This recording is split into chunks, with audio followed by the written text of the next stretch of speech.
परमात्मने नमः। श्री अष्टावक्र महागीता सूत्र 38 18वां प्रकरण।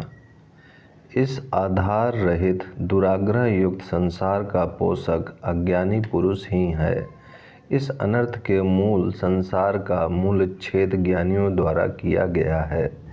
संसार का अर्थ इस भौतिक जगत से नहीं है, बल्कि हमने अपने विचारों, वासनाओं, कामनाओं के कारण जो राग, द्वेष, ईर्षा, घृणा, निंदा, हिंसा, अहिंसा, तृष्णा, मोह आदि का संसार निर्मित किया है, वह आधार रहित है।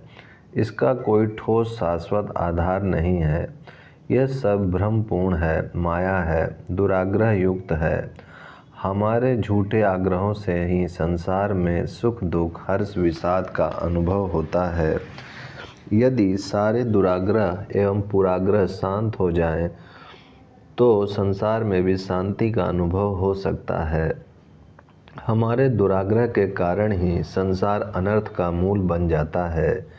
इसमें कुछ भी अर्थ ज्ञात नहीं होता, निष्प्रयोजन हो जाता है। इसका मूल छेद ज्ञानी ही अपने ज्ञान से करते हैं, क्योंकि उसी को इसकी वास्तविकता का पता चलता है। इसलिए ज्ञानी ही इसे अनर्थ का मूल समझकर इससे संबंध विच्छेद करके आत्मा से अपना संबंध जोड़कर सुख एवं शांति का अनुभव करता है, जबकि अज्ञानी इस ज्ञान से अपरिचित रहने से वह इस आधारहीन एवं अनर्थ मूलक संसार का ही पोषण करता है। आत्मानंद के अभाव में वह विषयानंद को ही सुख मानता है, किंतु आत्मानंद प्राप्त होने पर वह विषयानंद को हे समझकर छोड़ देता है। सूत्र 39।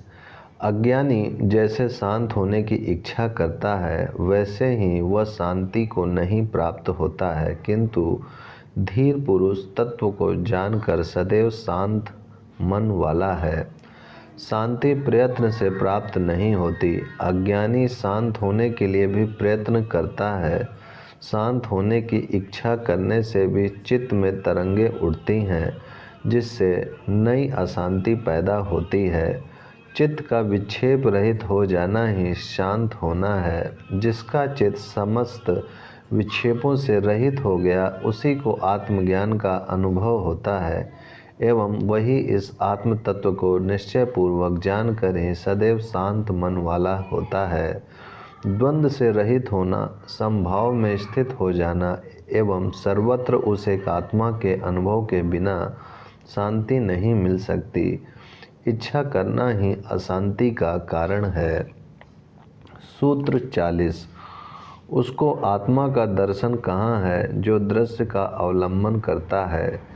धीर पुरुष दृश्य को नहीं देखते, वे अविनाशी आत्मा को देखते हैं। हरि ओम।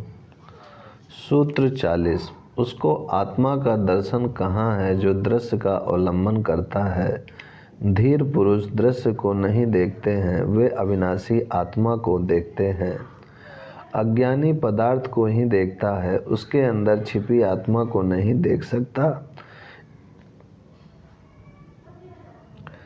इंद्रियां केवल स्थूल को ही देख पाती हैं, सूक्ष्म उनकी पकड़ में नहीं आता।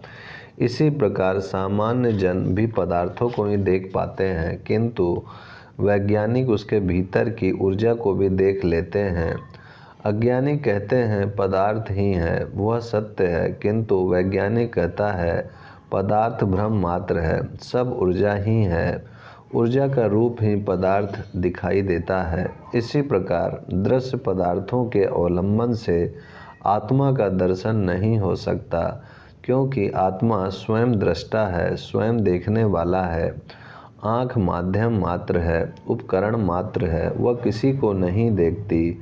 न मन देखता है, न मस्तिष्क, सभी उपकरण हैं। दृष्टा केवल आत्मा है। इसलिए ज्ञानी पुरुष दृश्य पदार्थों को नहीं देखते हैं, बल्कि उस अविनाशी आत्मा को ही देखते हैं, जिससे सारा जगत दृश्यमान होता है।